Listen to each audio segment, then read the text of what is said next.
Hi, everybody, and welcome to the Grace Grella Show. I am Grace Grella, your intuitive host, and as always, we're here to get you into the positive zone.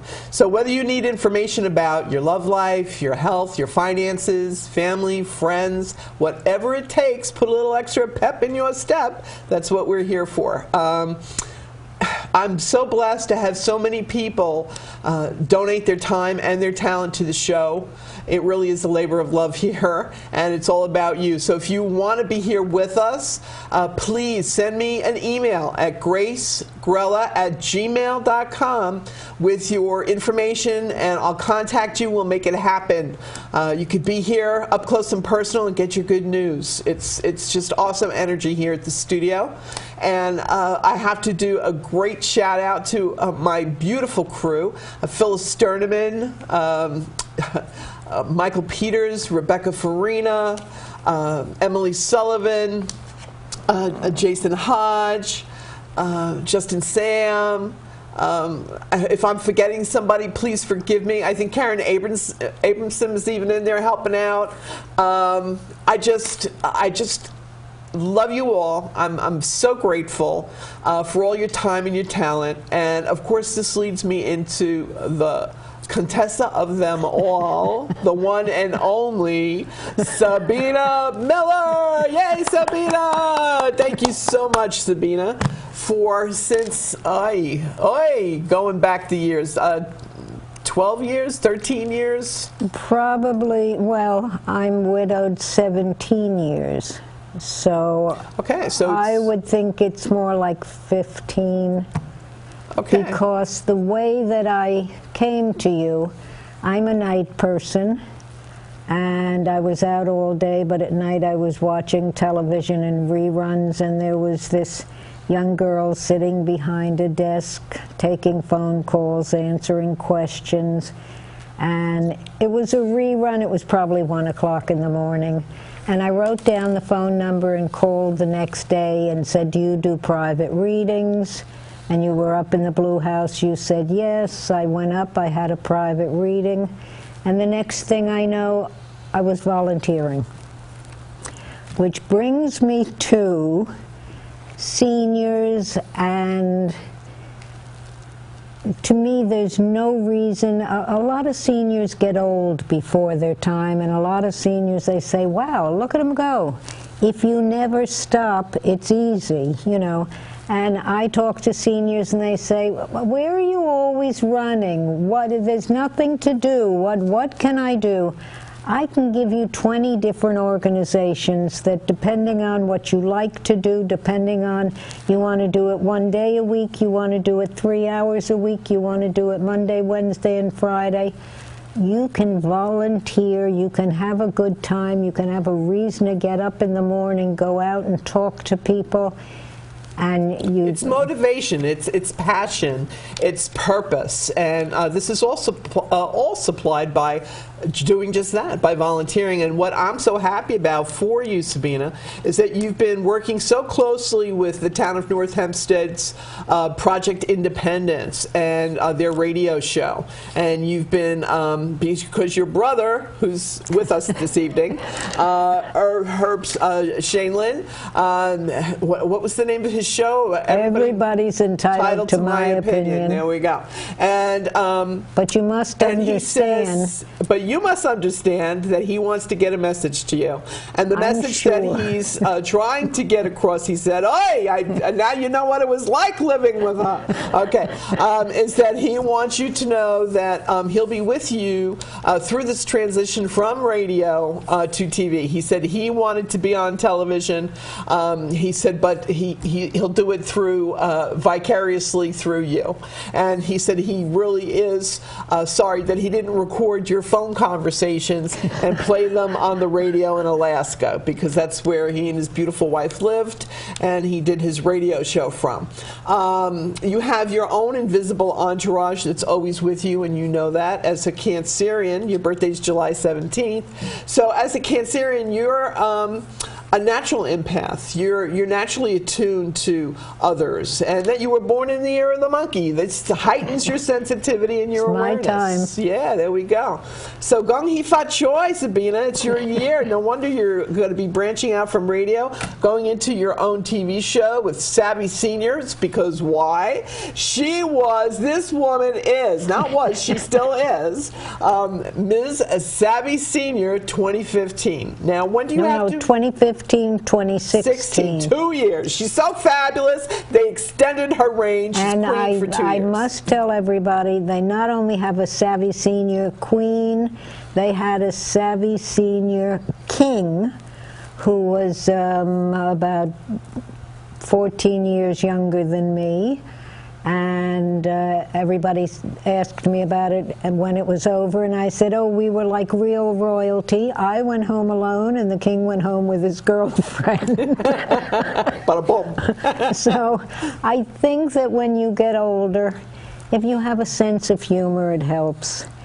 You have to be out with people. You stay in all day, and you don't know Monday from Wednesday, and it makes you feel good. And we're living in a time when whatever you do, whatever you want to do, there is some organization you can volunteer for.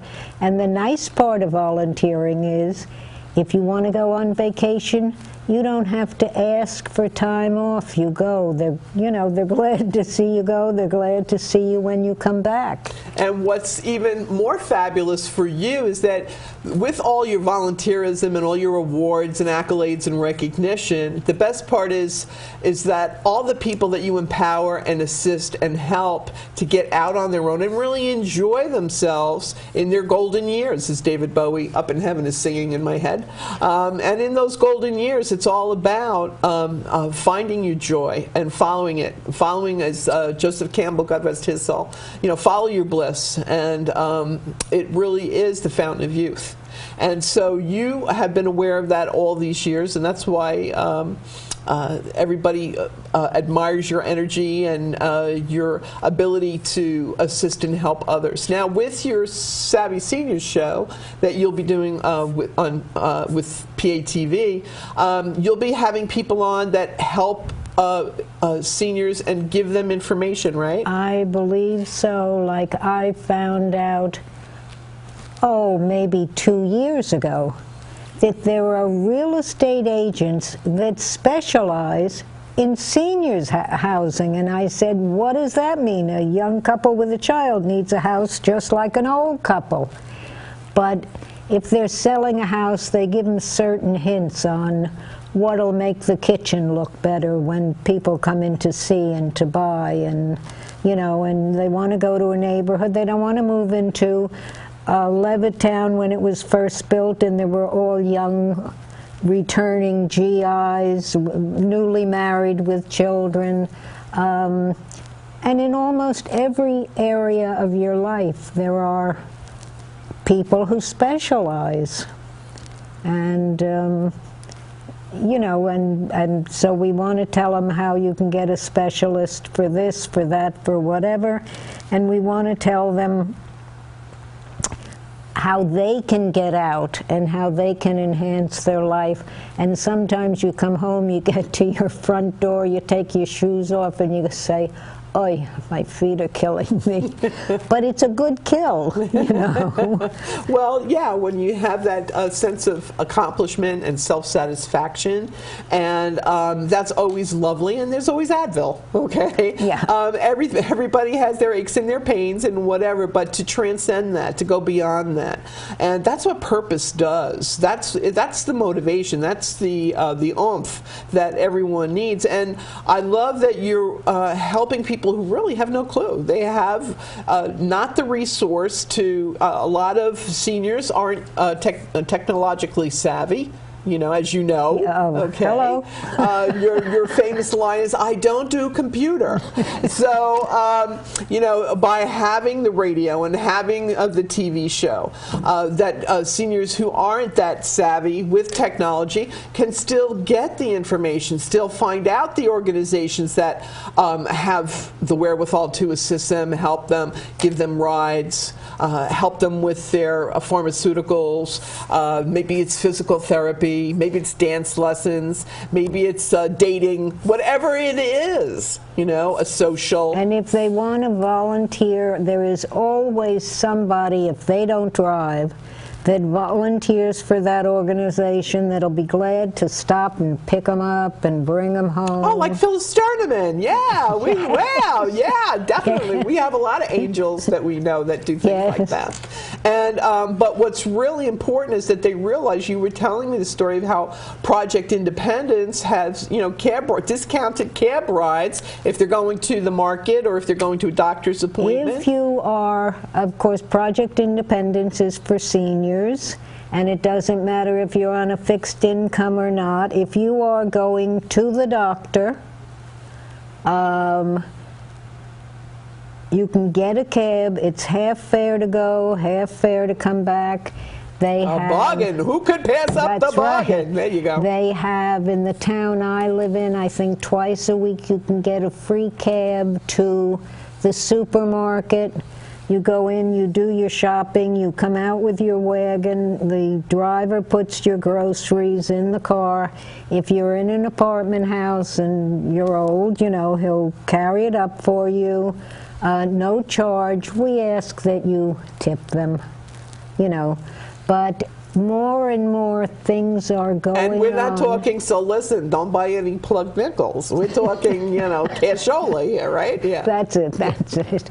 But there are a lot of things that are available that seniors don't know about. And this is why it's a perfect climate for you, darling, as Miss Savvy Senior, to make the other seniors out there just as savvy as you, if at all possible. At least they can aspire to that, okay? And so I'm just so proud and so happy for you, because I know this is what brings you joy and gives you your motivation. Okay, and also I want to say, besides your brother still hasn't gone away. Your brother's still here, but you knew that, and we were close. Yeah, and he's very happy about the upcoming wedding. That he said he will be at Josh's wedding. Okay, your grandson's wedding, and he says you're going to be bringing a date. Just so you know. Oh, I better shop there. There you go. And he also says that there's something to do with a special package coming from his wife to prove to you that this is him, and that I'm just not making this up. He said, tell her he's going to have his wife mail you a package that's going to reach you before mid-March. Okay? So, and it has to do with baked goods. Well, I will tell you that sweets. We were very, very close. My brother. Does she do anything with jams or jellies or anything like that? Yes, and she bakes, and she sends me candy from Alaska, and she's moving back to Minnesota, and she's lovely. And my brother was 2 years older than me. He was like 6'2", and I was short. And when we were young, he was afraid of everything. I was afraid of nothing. If he had to go out in the dark, he'd say, come with me, come with me, come with me. And I would, and I thought, what a schmuck. When I got older, I thought, he was the smart man. I didn't know enough to be afraid. I was the stupid one. But he moved to Alaska, and he would call me once a week. I'd say hello, he'd go, hello, hello, hello. And then after a couple of years, I said hello. He said hello. I said, what's the matter? He said, I'm sick. I said, where are you sick? He said, in my eyes. I said, Herb, who told you that crap? You can't be sick in your eyes. Who told you that? He said, my eye doctor. I said, what's the matter? He said, I have cataracts. I said, that's not sick. That's a rite of passage. It's like a bris, a bar mitzvah, a first communion, a second communion. Okay, now he just interjected into his conversation. He said, are you listening to your own words? Because now you are in the position he was in. Yes, yes. Okay. So he said to me at that point, is that the truth, or are you trying to make me feel better? And because we dealt with each other with humor, I said, Herb, I don't like you. Why would I want you to feel better? And he laughed and said, oh, okay. And then, of course, a little while later, I got a phone call. You're right. It was nothing. Well, and that's what he wants you to know, to listen to your words. There's always a reason that we're telling a story or that something is evoked to reminisce about, and it's applicable to you now. And he wants you to know that he'll be with you and making you realize, you were right. It was nothing, not a big deal. All right, so put all those fears aside, because you being able to see and being able to be independent and drive during the day is really motivation enough for you to take care of it. And he said, and this is something that you really need to do for yourself. And he said that he says, what's the worry? If I could do it, you could do it. He also says that he was really thrilled that when he made his transition, that your father was the first one to greet him, okay, on the other side. And he said he was the last person he thought that was going to be there. He figured he'd be otherwise engaged. So, and now for anybody who doesn't know, your father's very famous. He was in show business and a brilliant composer, and Jack Shanlin. And he got married a lot. Yeah, he was in love with love, So, but it's your brother's making the joke that he's trying to show you and tell you that even though you, on one level, you think, oh well, I was abandoned by him. You never were, because the love was always there. Okay, and that no matter how many showgirls he married, you were really the love of his heart. Okay. They weren't all showgirls. They were nice. Your brother is being facetious. Oh. Your brother always used humor, if you remember. Yes, and sarcasm. Okay. But it was charming coming from him. Yes. Well, it's coming from him through me, so maybe the charm is on a little bit of an edge. But what he's saying is, so this is all I had to deliver to you. So, but he's wanting you to know that your dad is giving you love and support, and he's with you, and that he's going to really make his presence known at your grandson's wedding, at Josh's wedding. There's something very specific that's going to transpire where you'll bring it to everyone's attention, because you'll notice, because you miss nothing. Okay. Also, knock on wood, for there's no major. And when I told you years ago that you're going to have a very long life, and they're going to put you on the Smucker's jar, and who used to do that? Forget the guy's name. And I could see him in my head. I see him he was holding on the up show. the jam. Yeah, and Fred? No. Well, it'll pop if we don't think about it. Or something. Willard Scott. Bada-bum. Thanks, fellas. So she was on Memory Jogger. So Willard Scott would do this whole, I used to love watching it, and they're 101 years young, or they're 102 years young, and he'd tell about this story. They always look so fabulous. That's going to be you, all right? So you'll still be jamming, Sabina. You're going to be jamming. So you've got a lot of living to do. I'm going to be jamming alone, because I like older men, and when I'm going to be 100, there aren't going to be many older men. Now, never say never, darling, because I was at the doctor just last week I went to the doctor, and he told me this true story, how his 86-year-old mother just got married to her 86-year-old boyfriend. Okay? Under the hopper. So it can happen. So I don't want to get married, though. Yeah, so you can like each other a lot. So okay. It's all about just having the relationships, having people who love you, and enjoying yourself and doing what makes you happy. And this is what you have, for the rest of your life on the planet. What a joy that is to look forward to. all right? And that, you know, you still got a lot of living to do, and a lot of years left on the planet. So it's about, now you're just kind of taking care of business and taking care of things with yourself that everybody has to do, but that it's sometimes, it's so much easier to give advice than to take it for ourselves, okay? And, but I think your brother and your dad's coming through just to let you know that you have that love and that support, okay? And it makes a difference, because when you're widowed and your children don't live anywhere near you, and your friends are either dying or being widowed, so they're giving up their home here, they're going to stay in Florida, they're going to live with their children, you feel alone. And when you know that they're looking down and taking care of, I hope they're looking down and not up. It's